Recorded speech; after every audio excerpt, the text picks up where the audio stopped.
find your, docs manager, director, that the person that leads the docs team, first of all, express your gratitude at everything they do, because oftentimes the most important marketing pages are actually documentation pages. They give our customers what they want, right?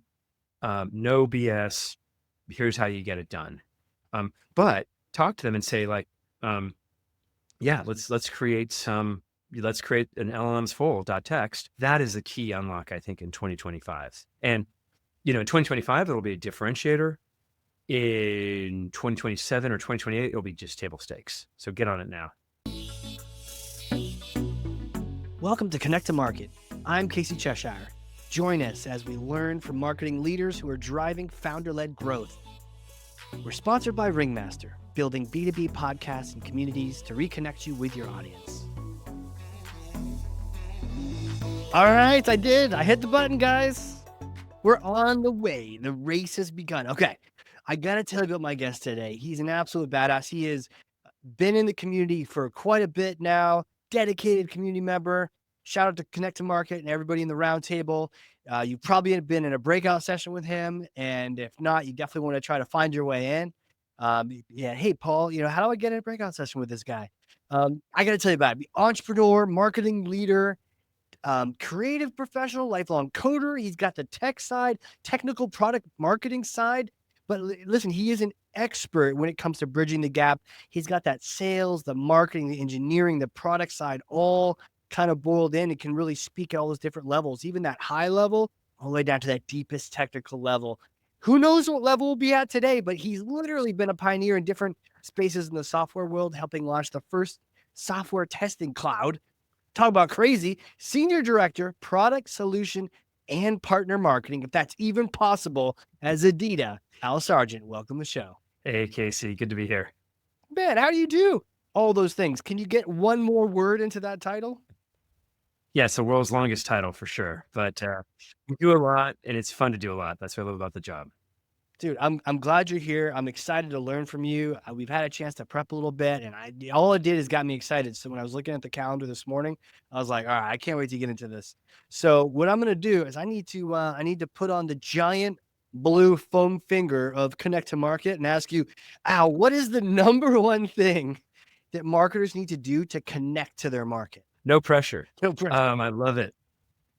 The number one thing I think in 2025 is, we're in a whole new world with how people are looking for vendors, how they're looking for solutions, and they're using chatbots, they're using AI, right? I mean, it's no surprise.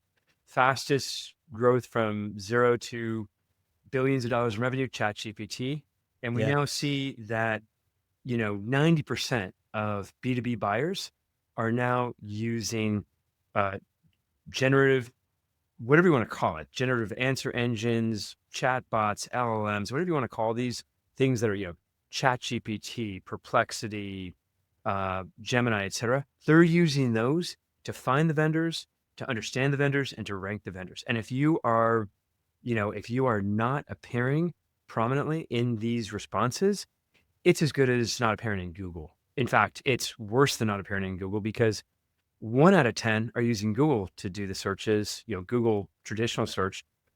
9 out of 10 are using these chatbots to do it. And the crazy thing is that I don't think a lot of marketing teams are really prepared on what to do here.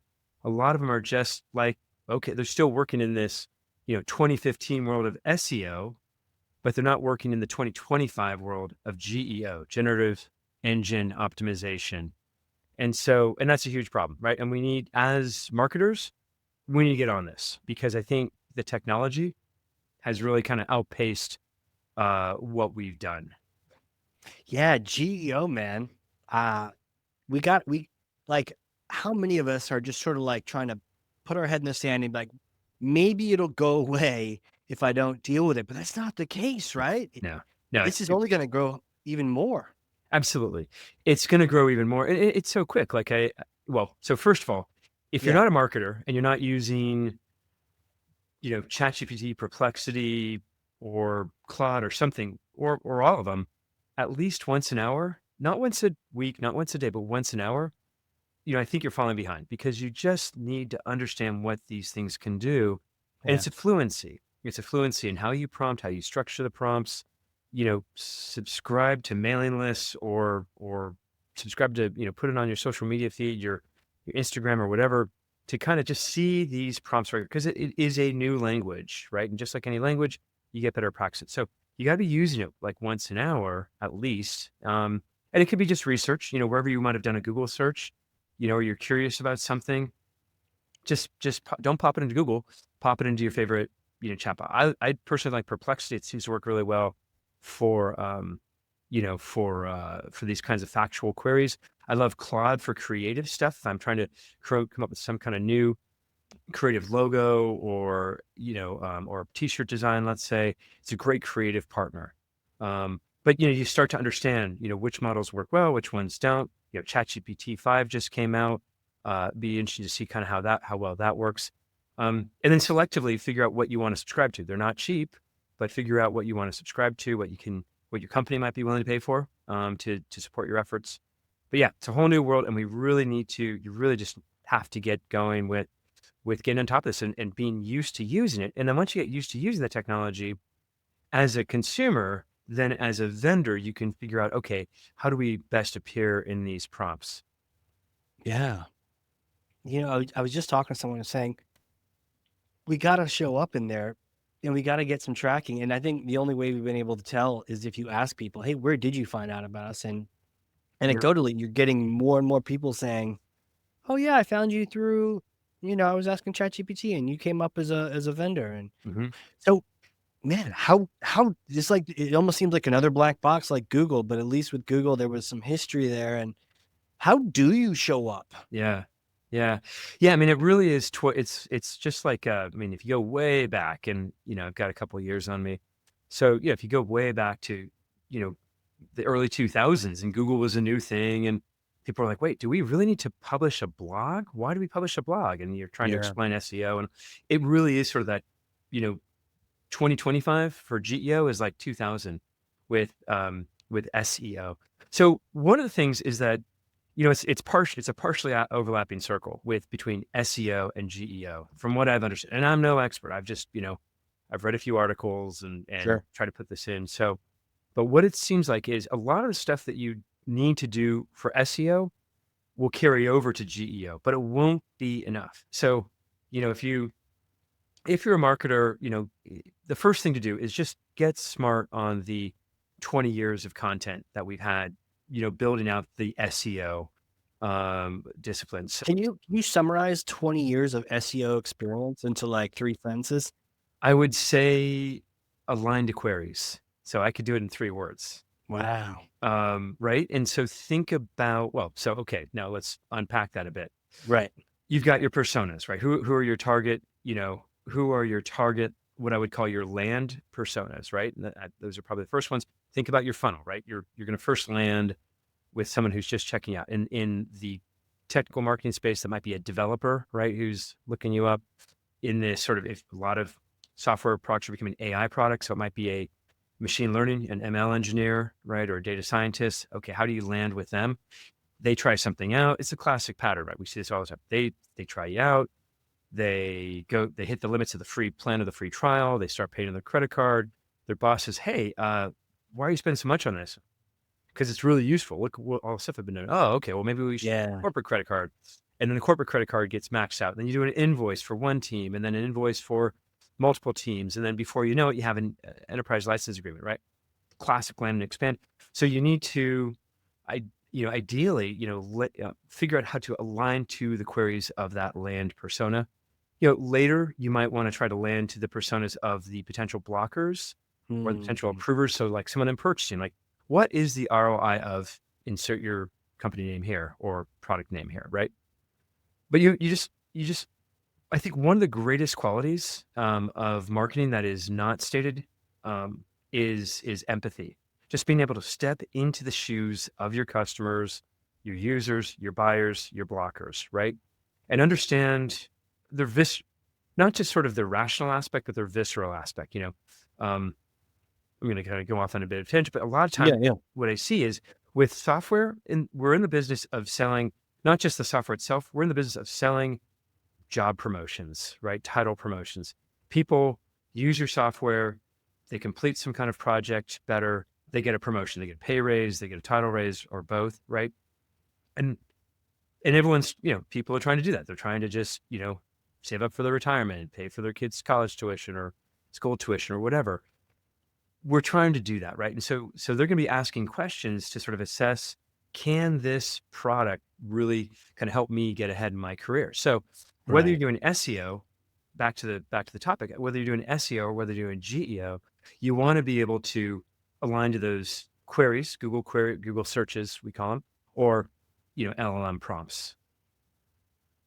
So people to queries, and then, I mean, but SEO will help you a little bit, but it won't be enough. Are there just some like down and dirty things you got to do to just make GEO happy, or is it a Yeah, little more complex than that? Like, how do you? absolutely. So what we're seeing is, so first of all, I would encourage, okay, just to put a bow on the SEO. So the SEO stuff, I mean, I like Backlinko, Backlinko. That's a great way for SEO. Neil Patel, MP Digital, has a lot of great stuff on, in terms of SEO. Yep. SEMrush blog, right? Kind of classic stuff. And you'll see years of content. You'll see podcasts, all that. So, but okay, to answer your question, what is new? What seems to be the biggest thing, and I don't think the Brian Dean or the Neil Patel for GEO has emerged quite yet. It would be interesting to see when that happens. But in the meantime, I would really encourage everybody to look at something called LLMs.txt, LLMs.text. And what you can think of it is sort of the LLMs.text is to geo what robots.text is to SEO, Okay. right? So Google that or put that into ChatGPT, whichever you prefer, try them both. Learn by doing. And what the interesting thing about it is what we're seeing is that um, the these chatbots, these AIs, they really love to slurp in as much data as possible into what's called their context window. That's their working memory. Their context window. And the context windows are varying sizes, but the more text, information rich text that you can fit in there, the better.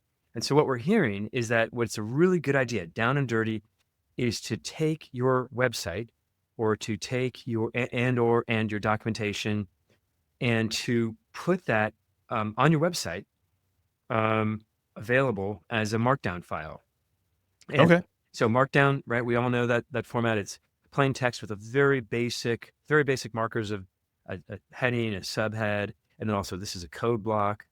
Um, but the thing is that kind of not compresses, but that strips out any kind of superfluous HTML, JavaScript, images, right? Anything like that, and it just gives what the LLM needs to build to basically update its weights and to be able to answer questions about your product. So the more that you can, really look at ways in which you can convert your web pages into markdown files, and then reference them out. And so the LLMs.txt file should basically go ahead and point to each one of those markdown files, right? And so a great thing to do is, and for a while I was like, okay, I've heard of this LLMs.txt thing. Yeah. It's really real. But it turns out that Anthropic, who, I mean, right, the makers of Claude, they know a thing or two about LLMs. They have LLMs.txt. So I think if you go to, I don't want to waste time for your viewers by checking it out right now, but I think if you go to anthropic.com and then LLMs.txt, you'll see their LLMs text file. And Yeah. right. And then they went a step further, which is LLMs full. So LLMSFULL.txt.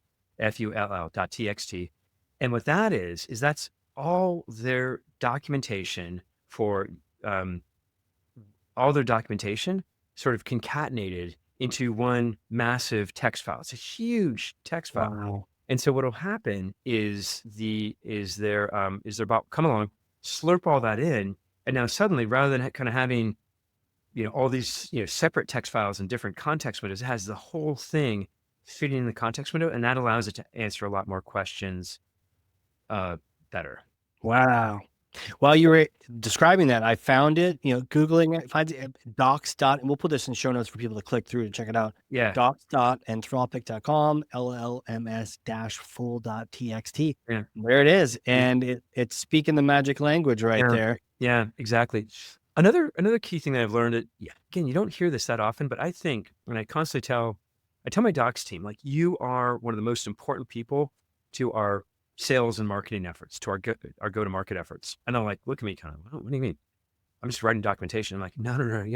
When we're selling, if our land user is the developer, what do developers care about? The marketing fluff, sure, but that's good. That's good to set context, but they really want to go deep. They got to get stuff done, right? They're trying to solve a problem. They're trying to get that promotion, Right. that title bump, whatever.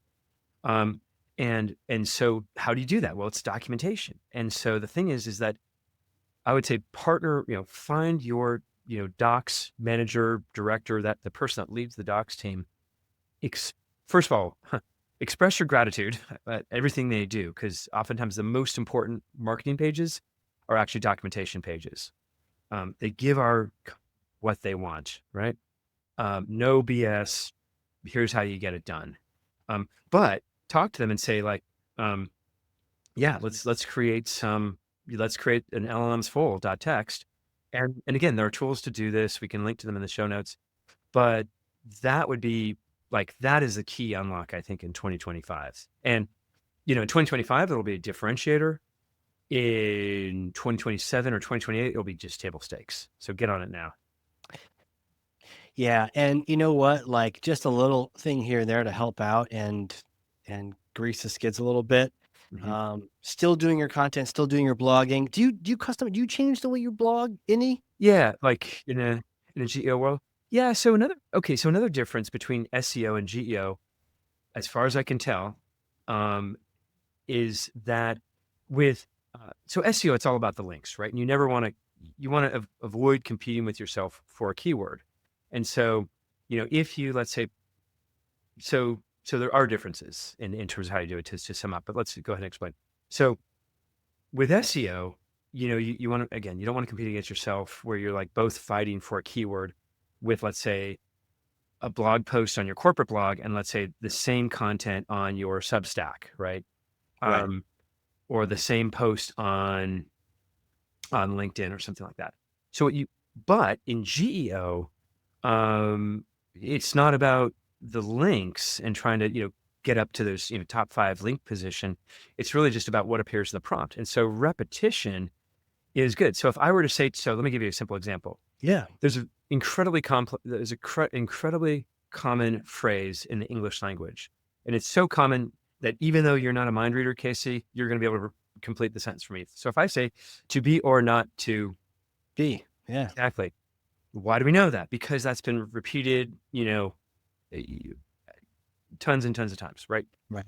And so the thing is that repetition, just like repetition is the mother of learning for human minds, repetition is the mother of learning for LLMs, right? And so if your content is up on your corporate blog, my theory, and I could be debunked on this, but my theory is that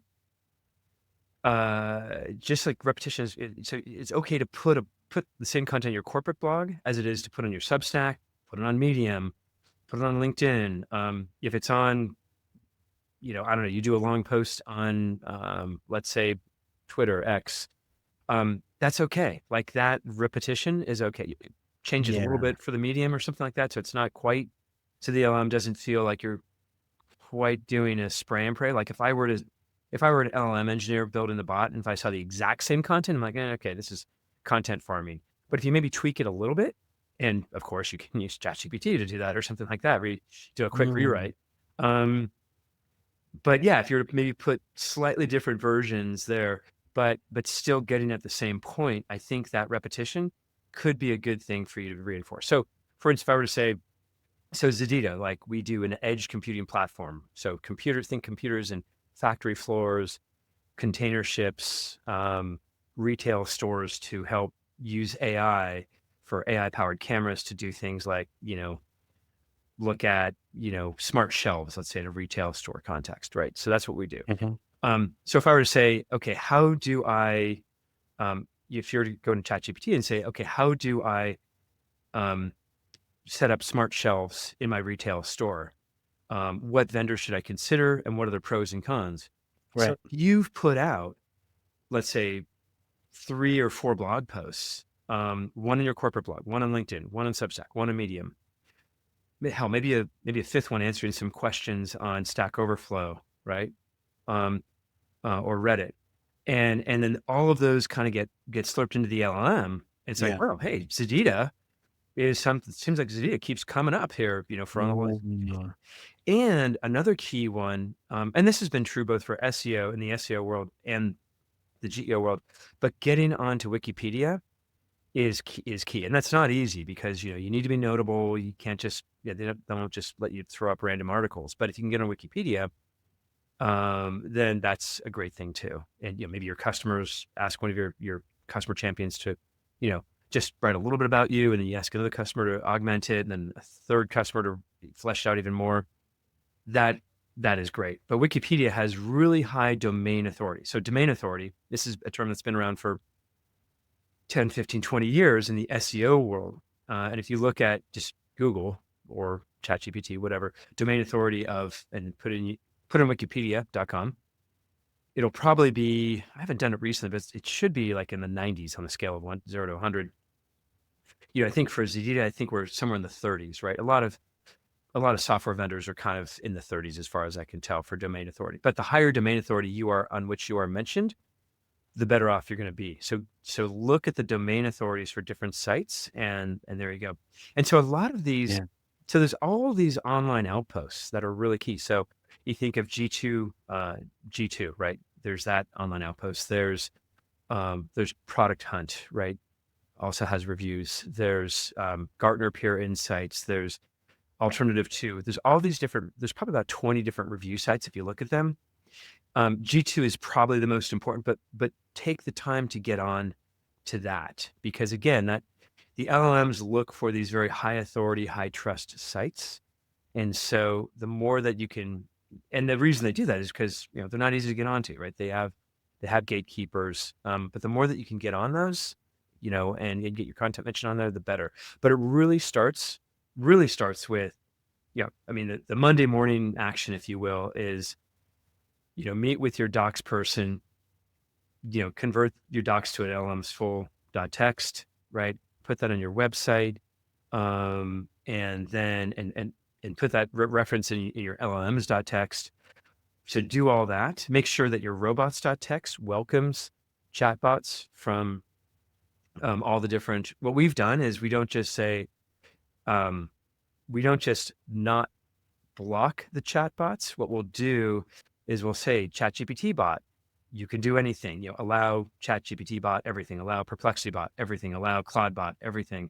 So we're rolling out the welcome mat in our robots.txt file, and this really matters because there's a lot of stuff in the past weeks where a lot of copyright holders are understandably saying, hey, we don't want these bots crawling our site because it's copywritten material and you're hurting our livelihood. But software vendors were the opposite. Hey, crawl our content. And so I think the LMs are like, they're constantly looking for stuff to index. So if they see something like, hey, we've got the welcome mat laid out for us, okay, let's go in here and crawl the hell out of this, right? So Yeah. so get the docs going, get on the online outpost, and publish your blog in multiple places, get on the online outpost. And I think another key thing is again, content repurposing. And this is something where, again, this has been, I mean, Neil Patel talks about this continually, but it's surprising how little it's done. And, you put in all this effort to write a blog post. And I always think it's amazing. People put in all this effort to write a blog post and then publish it to the corporate blog. And you're like, okay, well, what about put it on the social, links to it on socials, or put the whole thing on a LinkedIn post, or maybe, adjusted. You got to fit in links, or you've got basically the blog post. That's essentially a talk track for a YouTube video. do a video on YouTube, then chop up the YouTube video, put it on Instagram, TikTok, LinkedIn videos, all the algorithms for all the social sites. They love video because it keeps you go on the site longer. And then once you have that, then take that, then go from video back to text and put that into the speaker notes for your YouTube, your Instagram, your TikTok. So just keep repurpose. And again, repetition, the LMs love repetition like that. So that's another key thing to do, right? And if you have a bunch of YouTube videos, on your site, okay, great. Use AI to create the summary of that, put that into the speaker notes. Again, more stuff to crawl. I mean, one of Google's big advantages with Gemini is the fact that they've got repository, the biggest video repository in the world, YouTube, also, part of the Alphabet umbrella. And you can be pretty sure that Google's going to be using that to make sure that they make Gemini smarter and smarter. So anyway, a lot of tips there on what to do. And a lot of these actions it's not rocket science, just doing the work. Yeah, it's a great point. It isn't always some magical thing. You're not necessarily doing rocket science. It just make sure you get that thing done, or make sure you don't accidentally block an LLM from, scraping your site. Like, I remember the old days where it was just like, just make sure you don't accidentally click that one default button that WordPress had that said like, prevent all bots from accessing your site. Yeah, exactly. Like, why would you ever click that? If you didn't know any better, you had someone on the team that didn't, that may be clicked right now for you. Yeah. In which case, unclick that thing, Yeah, exactly. So just go to, yourcompany.com/robots.text. Hopefully it's there. If it's not there, talk to your web team, get it there. An experiment. Yeah. And in fact, if you go to, if people go to ZEDEDA.com/robots.text, we just set up ours, and it's a WordPress site, and they can just take a look at what we've done in terms of rolling out the red carpet for different bots out there. So yeah, you can see GPT bot, ChatGPT dash user, and so on and so forth. And we just say allow : and just to, that's us rolling out the welcome mat for all these. So. Well, I'm glad you had me do that, because I found that I have a 20-second crawl delay to my robots.txt. Why do I have that on there? Let's get rid of that. Yeah. Weird. It is one of those things where, like, let's go ahead and check this stuff out and make sure we don't have anything busted on there. Yeah. I wonder too. I almost wonder if SEO, Google and search engines have taken so much time they're like very mature in terms of weeding through people gaming them. It's like wizard chess to try to game that at this point. You just make good content, but Right. maybe GEO's a little bit more immature with that. I wonder if they have the parameters to know any better, because to your point, I think repetition got a bad rap with SEO. Just like, hey, what's the one source of truth? Make sure that gets all the link juice. That this is my, I don't want to repeat content too much. It's not in one place. But I hear you on GEO. It's kind of like, make sure that content's everywhere, just in case that's the thing that gets crawled. Yeah, and I mean, again, I'm sort of, we're all kind of figuring this out at this point, but I think that the key thing is to slightly vary it.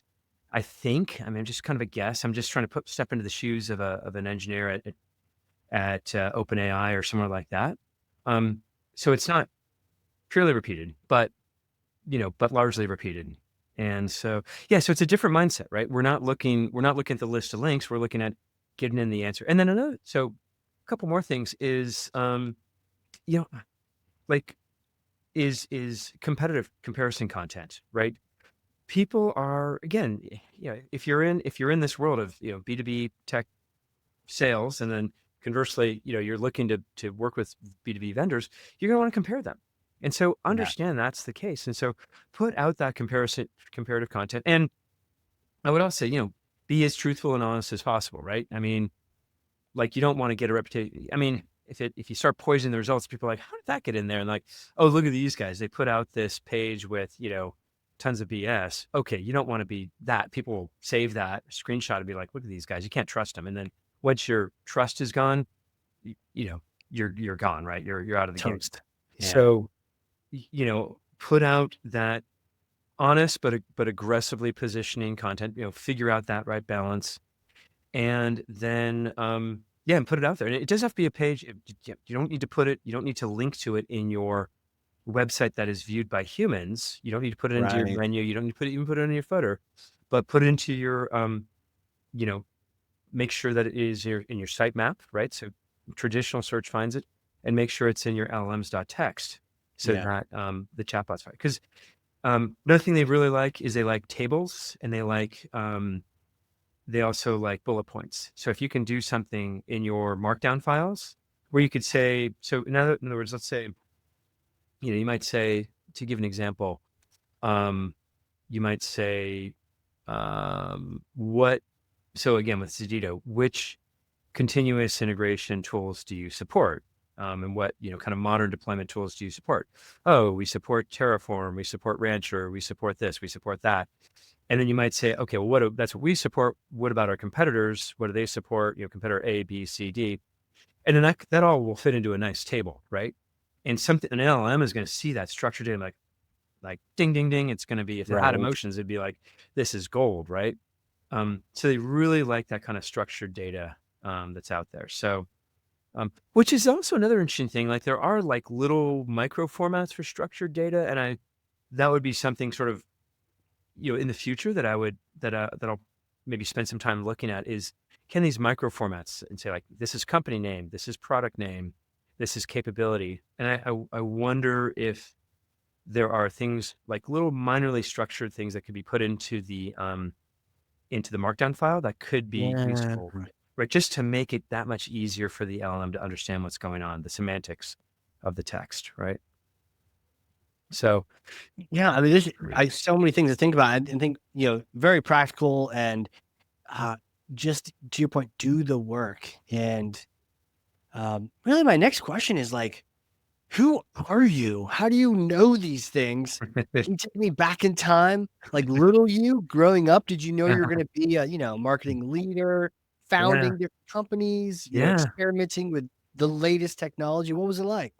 yeah. I mean, I always loved figuring out new systems, and so when I was a kid, I kind of a weird kid, man. When my parents would go out for a date night or whatever, I would be writing code on, imagine, a legal form, like go way back, Yeah. along those long legal pads, those yellow legal pads, and Yep. I'd be writing code to do video games, and of course, it'd be the kind of video game that you do when you're in seventh or eighth grade, a middle schooler, which was be a bird. It was sort of like you remember the Minesweeper game where the boats would go across, you drop a mine, you try to have to hit something, right? Sure. I did a basically in it was all ASCII art. These are going back to Commodore.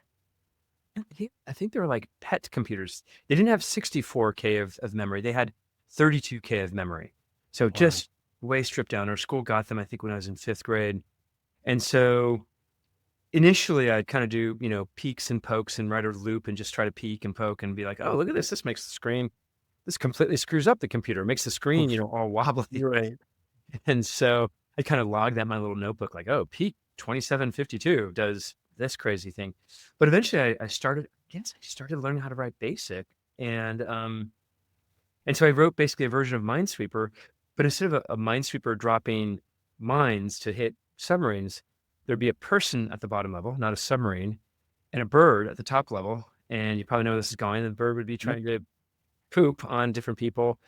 And there was a very basic physics engine. So the this is really bad. It's going to be horrible going onto the internet. But basically, the droppings were basically basic physics engine. It would be going about half the speed as the bird flying across. Interesting. So So there's a little drag, and it kind little of little slowed him aerodynamic down. drag going on. Yeah, exactly, So you had to kind of predict where that drag would exactly, end up. exactly. A bird has a limited capacity, as any Of animal course. does, and so you'd have to get before it'd be game over when you ran out. So anyway, that was the game, and it was pretty cool to kind of write that iterative loop and figure this all out. That's Um, cool. What language? Basic.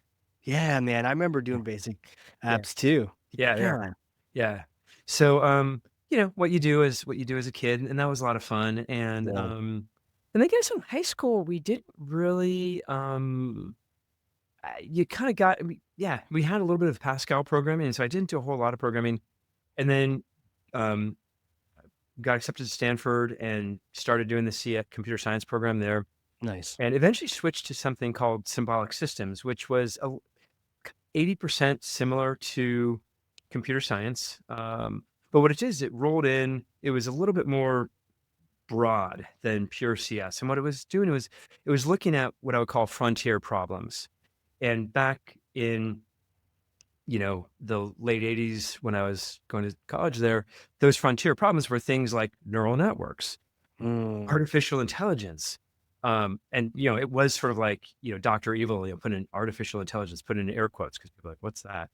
Um, Computational linguistics, speech processing, graphical user interfaces. So it turned out that it was a great education because a lot of these things that were frontier problems back then are now, like part and parcel of what our industry, the web made GUIs, user interfaces that we were studying, and we were doing like, hey, maybe we should, to figure out this UI, maybe we should like, pull in, 5 users and watch them from behind and see how they can complete a task. And we're like, of course, now that's like, yeah, no kidding, Sherlock. Like this is Right. exactly this is par for the course for decades now.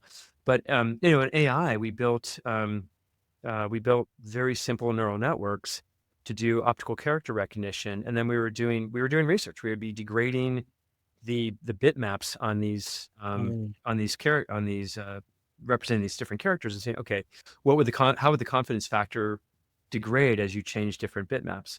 And so it was very much a nursery school level type of AI research that we were doing in 1991. But it was being done by these people who were very much at the forefront of things. And Wow. and what we saw was, even at that really basic level, these neural networks were really complicated black boxes. And so nowadays it's only grown in complexity, right? But it's a lot of the same things applied. So Mm. did that. Was able to had the opportunity to work at Xerox PARC, PARC, which was, for those who don't recall, it basically, they invented the graphical user interface, and I think SRI, down the street in Menlo Park, invented the mouse, but they sort of pulled the mouse.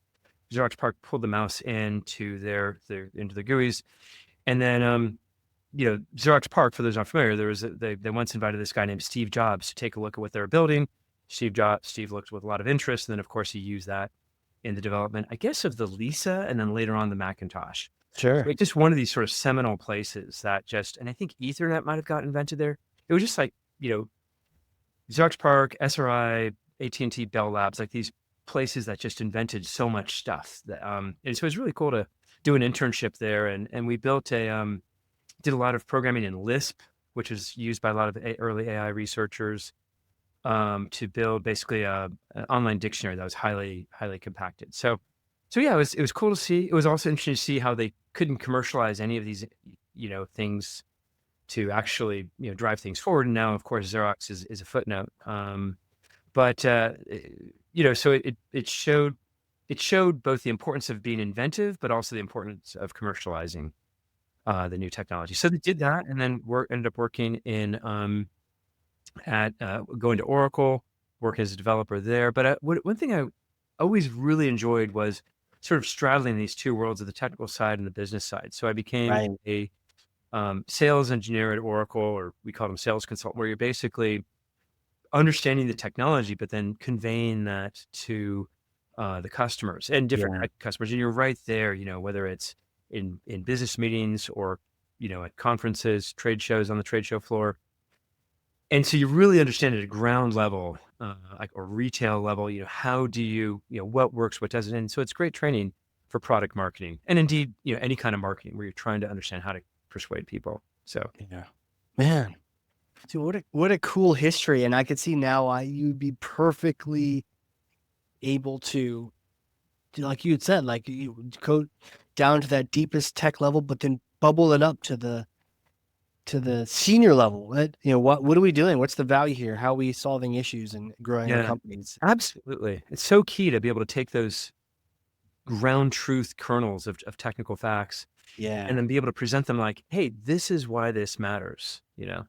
Right. Yeah. The why that it matters too, not just here's Mm. something, but this is why you Yeah. should care Yeah. about it. It's huge. Yeah. Um, Next question for you is a bit of a hypothetical question. Yeah.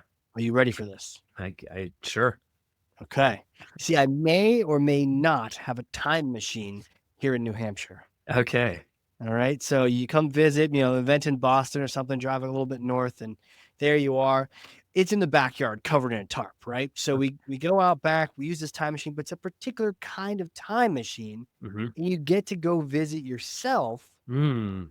a couple days after getting that computer science, the symbolic systems degree, Yeah. right? Oh, interesting. And you get to go visit yourself. And it's been 4 days, you just graduated. Mm. What do you tell that guy?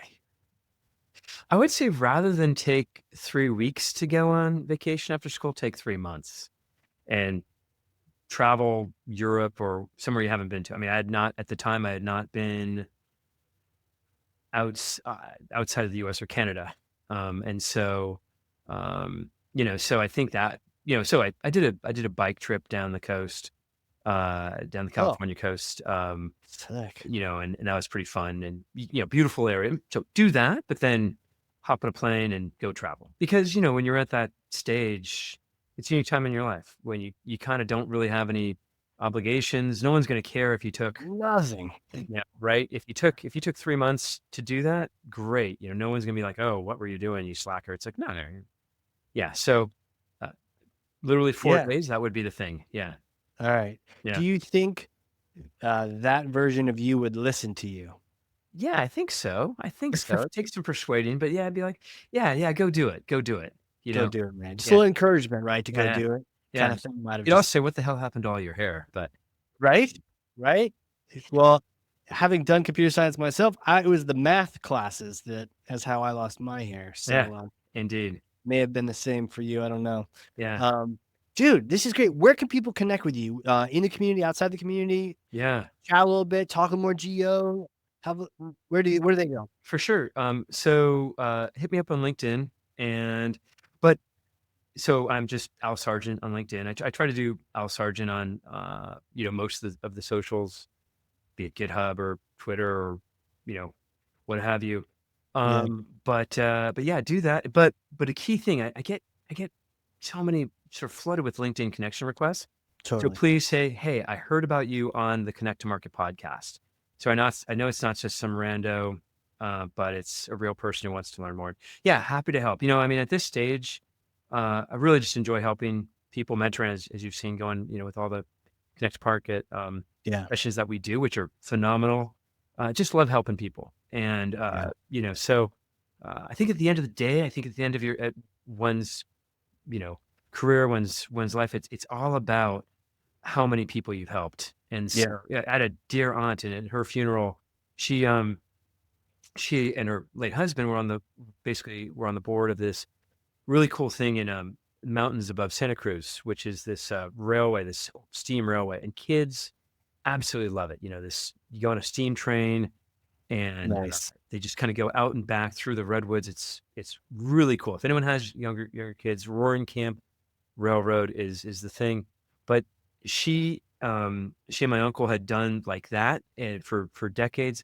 She had also knitted tons of Christmas stockings for people, hand knitted.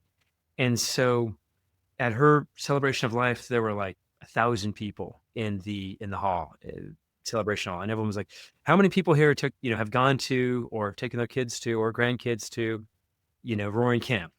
You know, half the room goes up. How many of you have a knitted stocking? And a quarter of the room goes up. That's a lot of stockings. That's a lot of knitting, right? And so at the end, I Yeah. think that's how people like make their mark in the world is how are you able to mentor? How are you able to teach? And so anyway, long-winded way of saying, if people have questions, hit me up and I'll see what I can do. Damn, that's awesome, man. And what a legacy to leave. A room full of people who've all been impacted. Physical items and also the stories and the experiences they've shared. Yeah. Dude, this has been great. I would say Yeah. thank you so much for coming on here. Looking back through all this conversation, man, we dove deep into GEO. We contrasted, talk a little bit of empathy, aligning to the queries, all the things. But man, LLMS.text, let's go. We're going to get on that. So thank you for coming on here. I feel like this is like a masterclass. Yeah, no worries. Happy to help, man. As always. Thanks for having me, Casey.